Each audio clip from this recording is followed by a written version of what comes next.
terjadinya diabetes sehingga bisa membuat fungsi-fungsi jadi bermasalah. Nih, makanya kita bilang tidak heran kalau diabetes ini sebagai suatu penyakit yang menjadi sumber dari segala macam masalah, ya. Jadi kalau kita lihat secara umum, diabetes itu disebut sebagai error of metabolism. Jadi metabolisme yang error. Jadi kalau handphonenya error, ya nggak bisa nerima apapun. Jadi kalau metabolisme dalam tubuh error, inilah yang terjadi sehingga gula jadi meningkat. Kenapa terjadi peningkatan gula? Karena liver, hati tidak mampu merubah glukosa menjadi glikogen, atau sel tidak mampu menggunakan glukosa menjadi energi. Semua ini yang ngatur adalah pankreas, di mana pankreas menghasilkan sel alfa dan sel beta. Yang tugasnya sel alfa membantu hati untuk merubah gula menjadi glikogen, sel beta bekerja di dalam sel untuk mengutilisasi, memakai gula menjadi energi. Jadi lebih detail kalau kita lihat kerja daripada si sel alfa tadi, dia akan melepaskan glukagon, di mana di dalam hati dia berfungsi untuk melepas gula. Jadi ini harus seimbang. Jadi sel beta tadi menghasilkan insulin. Jadi fungsi daripada sel beta atau insulin tadi membuka pintu sel darah merah. Ya, tugas daripada insulin yang dihasilkan oleh sel beta yang ada di dalam pankreas adalah membuka pintu daripada sel darah merah agar gula bisa masuk ke dalam sel. Gula-gula bisa masuk. Jadi kalau misalnya insulin, ini kuncinya, insulin ini kunci nih yang bisa membuka pintu. Ya, pada saat dia insulinnya lemah, otomatis pintu tidak terbuka dengan baik sehingga gula-gula ini tidak bisa masuk ke dalam sel. Jadi kalau kita lihat seperti ini misalnya, ini yang normal. Yang normal, orang yang punya metabolisme yang normal. Jadi kalau dia makan apel, di dalam apel itu kan banyak gula-gula nih ya. Banyak gula, apalah, nggak mesti apel lah. Pokoknya apapun makanan, gula-gula akan dilepas. Gula-gula akan terserap masuk ke dalam aliran darah. Kan gitu ya, ini yang normal. Pada saat gula-gula masuk ke dalam aliran darah, masuk dia ke dalam pembuluh-pembuluh darah, pankreas segera akan menghasilkan insulin. Fungsinya apa dari insulin? Untuk agar supaya ini sel-sel tubuh kita ini, insulin tadi, insulin untuk supaya glukosa masuk ke dalam sel. Jadi insulinlah yang membuka pintu sel agar gula bisa masuk ke dalam sel, dibakar menjadi energi. Ya kan? Selain itu insulin juga membantu agar si gula-gula tadi masuk atau disimpan di dalam liver, di dalam hati, kemudian nanti dipecah, dirubah menjadi cadangan energi untuk otot, biasanya glikogen. Jadi kalau ini sudah terjadi diabetes, apa yang terjadi? Jadi kita makan apel, ya kan? Ya udah diperos mas, cuma karena insulinnya kurang apa, yang jadi masalah justru hati melepaskan gula-gulanya. Yo, jadi dengan ketidakbiasaannya di sini, hati melepaskan gula-gulanya ini, sehingga ini kalau kita lihat di sini sel-sel resisten terhadap insulin, sehingga hanya sebagian kecil daripada gula yang mampu masuk ke dalam sel. Sehingga apa? Di dalam darah kita terjadilah peningkatan kadar gula. Nah, kita selalu memberikan apapun namanya, misalnya gini, kita kasihlah misalnya sambiloto, kita kasihlah brotowali, karena alami juga tuh. Ya pahit, terus apakah itu menyembuhkan?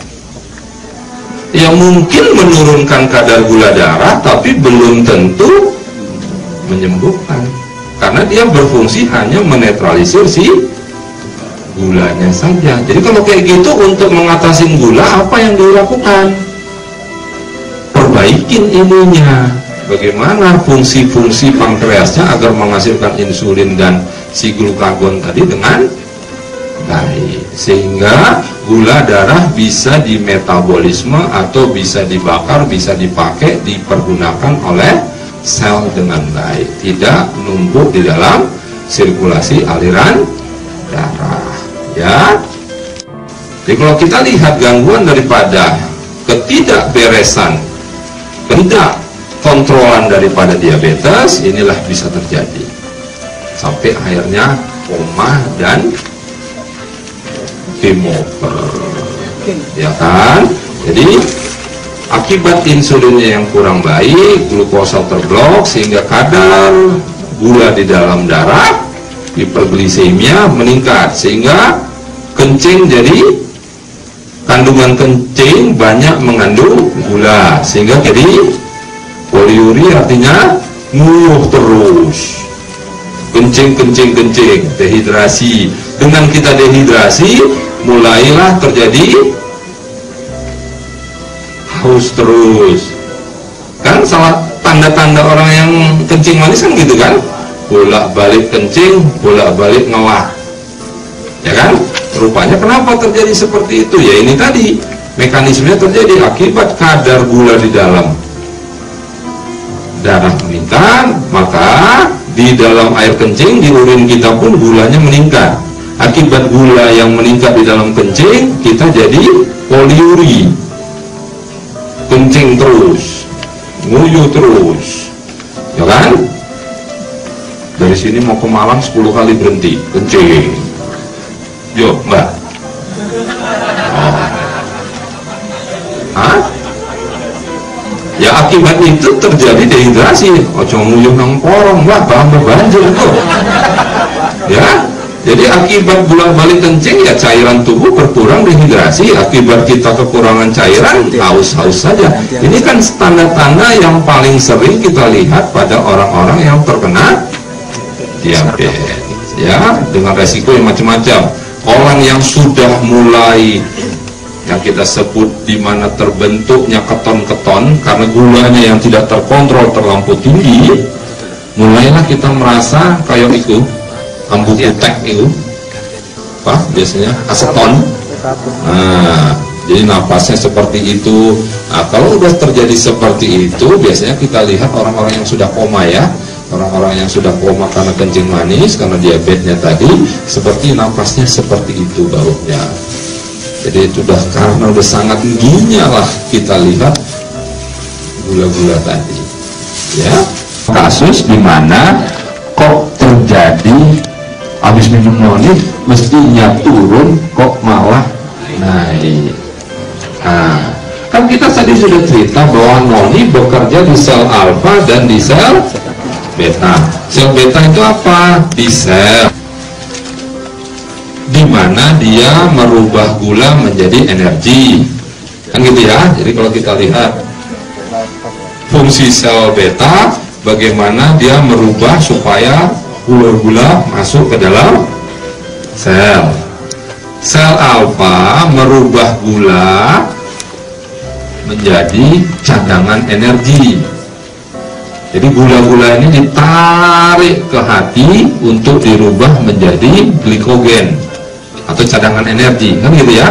Jadi gula-gula yang ada di otot, ada di mana, itu ditarik, ya kan, dibawa ke hati untuk dirubah menjadi glikogen. Glikogen cadangan energi yang nanti akan disimpan di otot, kan gitu ya. Nah, kita nggak tahu kan noni ini kerjanya di mana duluan. Kalau ternyata noni itu kerjanya langsung ke sel beta, langsung gula yang ada dibawa masuk ke sel, langsung dirubah jadi energi. Apa? Yang kelihatan kadar gulanya langsung turun. Tapi bila mana dia bekerja di sel alfa duluan, resikonya apa? Seluruh gula yang ada ditarik semua, kan? Kan semuanya melewati darah, ya kan? Pada saat kita cek, kok jadi tambah naik. Saya selalu bilang kepada pasien saya, nggak usah takut. Itu memang konsekuensinya, memang berarti dia kerjanya di sel alfa dulu, sehingga yang di ujung-ujung sana diambilin dulu untuk dirubah. Kan otomatis lewat di aliran darah. Kalau dia lewat di aliran darah, pas kita periksa kok naik, kan begitu. Jadi nggak usah tahu. Biasanya proses itu kalaupun terjadi biasanya sekitar 1-2 bulan pertama. 1-2 bulan pertama biasanya, kalaupun itu terjadi di mana sel alfa duluan yang aktif, biasanya 1-2 bulan pertama agak naik memang kadar gula darah. Tapi saya bilang nggak usah takut terus, karena dia kerja di sel alfa duluan. Nanti setelah sel alfanya beres, setelah sel alfanya oke, nggak ada masalah, baru dia kerja di sel beta. Tapi kan kita nggak tahu apakah Pak nanti tak ke email Bapak nanti ini di sel alfa duluan Pak, nggak tahu saya. Kalau bisa milih-milih, aku nggak gelem sel alfa sih, beta sih.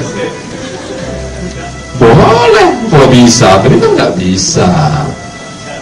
Nah, jadi nggak bisa diatur ya, suka-suka ide ya, remat tune nanti, ya remat kerjaan nanti, ya terserah. Jadi itu yang saya sampaikan, sering terjadi bahwa habis minum itu naik, takutan lah katanya noni, omongnya ono patene iso batin kencing manis kok iki ora iso. Berarti kerjanya di alfa duluan, belum beta. Pada kondisi-kondisi begitu biasanya berarti kan individu ini berbeda ya. Ya wis lah, obat yang dari dokter tadi paling enggak membantu untuk mempercepat penurunan di dalam darahnya, boleh. Gimana akhirnya di dalam darah jadi meledak-meledak, ya udah nggak apa-apa, bantulah pakai apa terserah, mau pakai metformin kek, pakai diamikron kek, mau pakai amaril, ya udah, untuk membantu sesaat agar bagaimana yang di dalam darah jangan terlampau berlebihan, kan begitu. Karena obat itu kan hanya berfungsi untuk menetralisir gula yang ada di dalam darah, kan? Bukan untuk bagaimana sel bisa bagus, bagaimana hati bisa bagus, kan begitu. Tapi karena dia kerja di alfa duluan, sehingga terjadi penarikan gula dari pinggir-pinggir sana, dari sekitar Surabaya, gula semua disuruh kirim ke Surabaya, berarti kan di Surabaya seolah-olah gulanya ya udah, kalau gitu kejadiannya sudah barengin dengan obat-obat yang menurunkan kadar gula darah. Setelah itu misalnya diminum, nanti cek lagi HbA1c-nya, ya, apakah kemampuan pengendalian bagaimana HbA1 sudah mulai ada tanda-tanda penurunan, dah obatnya stop, noni terus diminum untuk sampai bagus. Bagaimana supaya kita tahu bagus bahwa si fungsi insulin kita sudah bagus? Ada pemeriksaan yang namanya C-peptida, C-peptide namanya ya. Jadi jangan lagi periksa gula poso, gula 2 jam, ya nggak mangan apa-apa, gulanya normal, tapi belum tentu insulinnya bagus. Untuk mengetahui kualitas produksi insulin, kita periksa yang namanya C-peptide. Jadi biasanya di akhir masa pengobatan, saya selalu mengatakan periksa C-peptide. Kalau C-peptide-nya sudah mulai bagus, berarti kualitas insulin sudah mulai baik. Oke, Anda sudah bisa merdeka. Tapi dengan syarat ojo rakus. Mangan pakai otak.